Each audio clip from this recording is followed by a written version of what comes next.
mom here in Michigan, just trying to get dinner on the table. I am a mom to three kids, and Dylan is 23 and he's no longer living at the house. I got Emily, 21, and Olivia, 12, that are living here at home with me and my husband, Dan. But tonight, actually, I'm only cooking for three of us, me, Dan, and Olivia. And tonight I chose to make cod. This is the one I bought. This is a Kroger brand cod. It's 2 pounds of cod.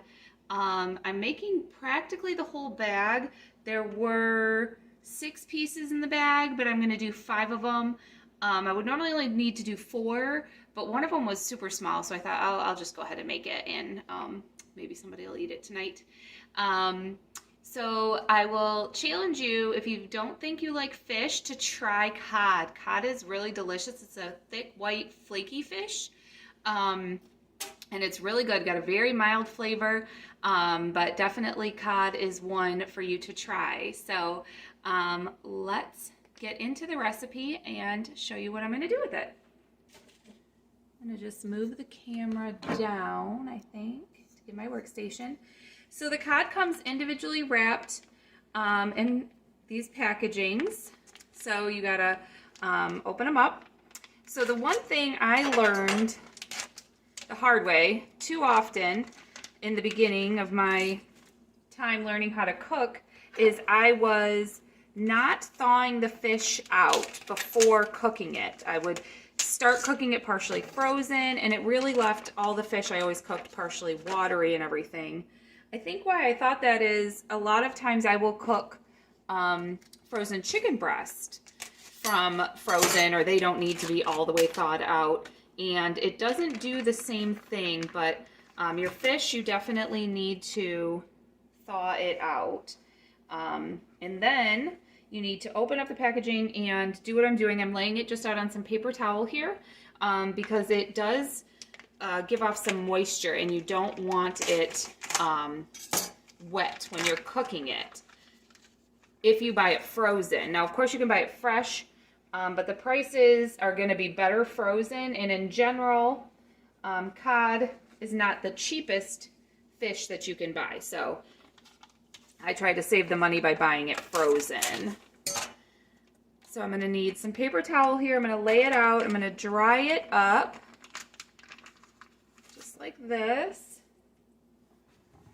Of course, if you have tea towels, however you want to do it, but it does give off quite a bit of water, as you can see.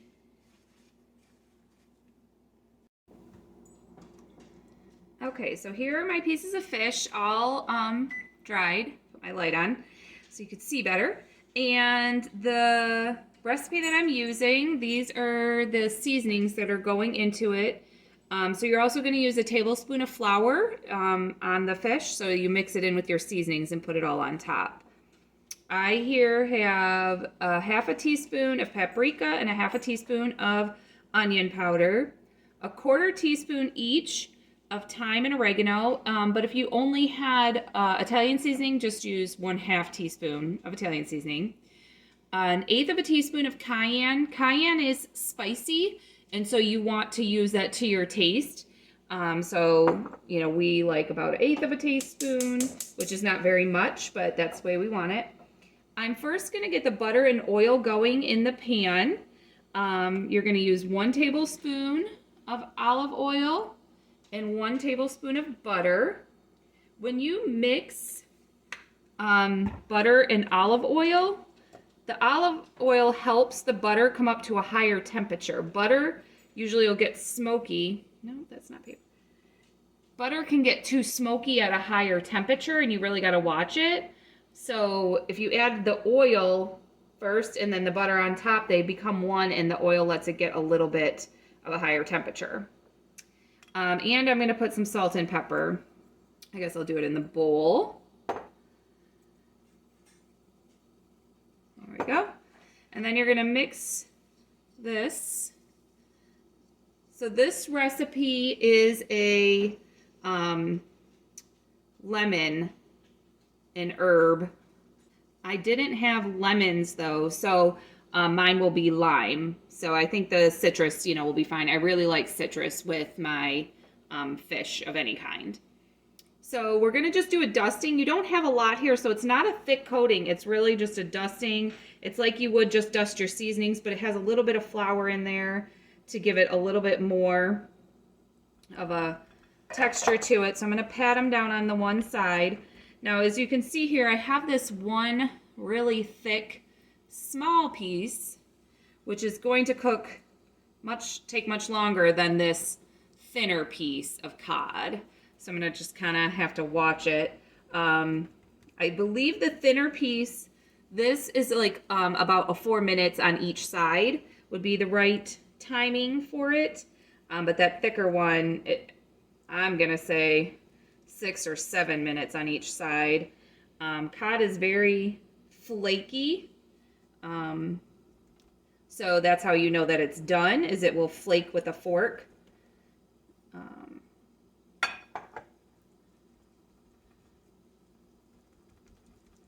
My butter and oil are bubbling up nicely. Just about ready. Let me use up the last of this.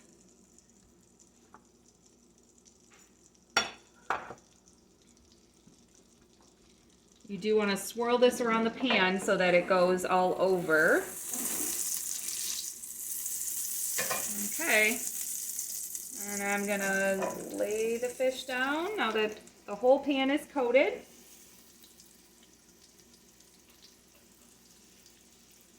I have a nice big pan that everything will fit as well. If you have a smaller pan, you don't want to do all of them at once.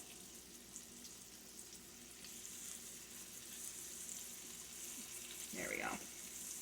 So that gives it a little bit of room in between, as you can see there. I'm going to do 4 minutes on one side, but I'm going to leave this little thicker one for a couple extra minutes. But the thin ones, I'm going to do 4 minutes on one side and then 4 minutes on the other side. I'm going to kick it down to like a medium-high heat, where it continues to make this sound and bubble up like that. That's definitely what you want. You don't want it to stop doing that. That's when burning starts, if you can't hear it. So you want to be around this. This is definitely not a walk away kind of dish. So you want to be around while this is happening. Okay, I have flipped them over. I think you can see this nice browning that was part of that 1 tablespoon of flour with the butter and oil really made a nice little layer of crust and flavoring on that. I decided to do the 2 sides of this one, but now this one is ready to flip, and I think the others are going to be finished. We can take a look and see. Let me flip this down on this side. And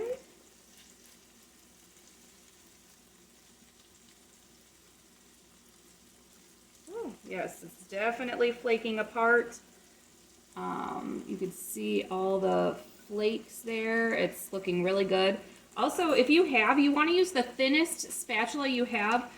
They usually look like this and they can be metal, but these are considered a fish spatula because you want to get underneath that fish and be able to get it picked up. But these are looking really good. Let me see if I'll flip this one over.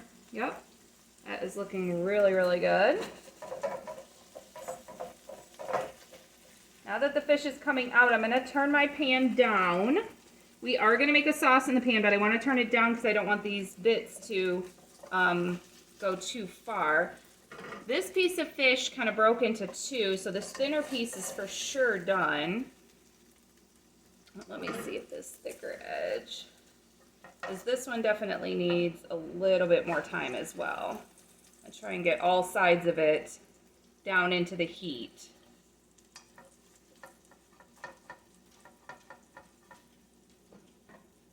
Yeah, this one needs a little bit more time too. Okay, I'm going to kick that heat back up to medium. Let these 2 cook till they're finished. And I will come back and show you the sauce that gets made in the pan after the fish is all done cooking. Okay, so this last piece is now done, ready to come out.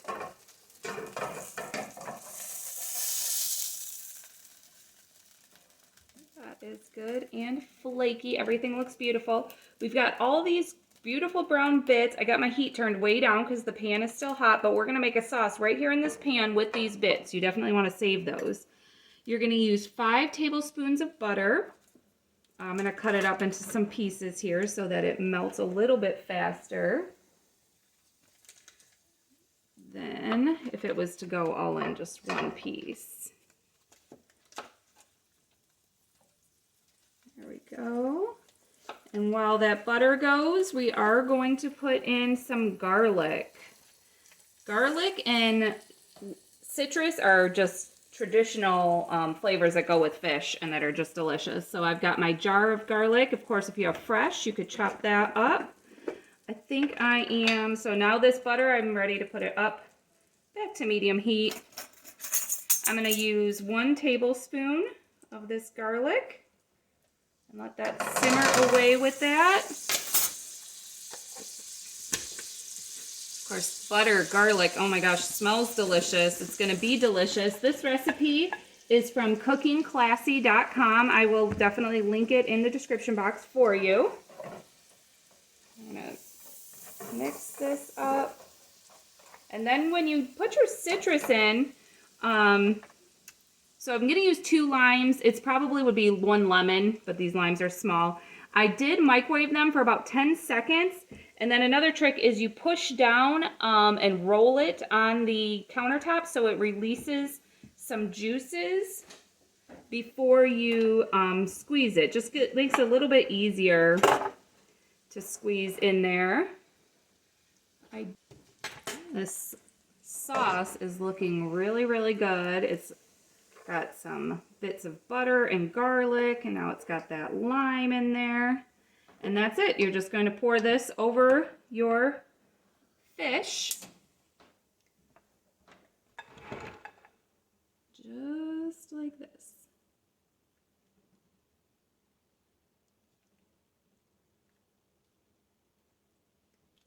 And there you go. Wow, that does look absolutely amazing. Let me plate some up and we will give it a nice taste test. Okay, so here is my finished dish. Here's my cod with some sauce on it, and I just paired it with a real simple and easy one of these bags of cheddar broccoli rice. This is an Aldi brand, but you know, when you're doing something like this and making, you know, a more special dish, the cod, and taking the time to make a sauce to go over it and everything, sometimes it's really easy to just have a nice, easy side dish on the side. So you want your fish to flake. See how it's got the layers and flakiness? It looks amazing. Very good. I would say not spicy at all. There's no spice with that amount of cayenne in it. So if you like it spicier, you want it a little spicier, you can. This is a thicker fish that could take that a little bit more. But look at those layers of flakiness and just beautiful. It's buttery and garlicky. So super delicious. So yeah, trying to add fish into your diet, obviously we, you know, hear all the time of amazing health benefits of it. And try a different fish. If you've tried tilapia, if you've tried salmon, salmon can be really strong to some people. So try the cod. I really like the cod. I like the texture of it because it's a nice thicker fish. You're actually like, feels like you're eating a real good, nice piece of fish for dinner. And it just has a light flavor, not fishy flavor at all. So try this one out. Tell me what you think. Tell me your favorite fish dish to make. And I really appreciate you watching. Please go ahead and hit subscribe if you like to see more cooking, more grocery hauls, more value, budget cooking, all the things that happen in my kitchen. I love sharing with you. And so this is what we are having for dinner tonight. All right. Bye, everybody.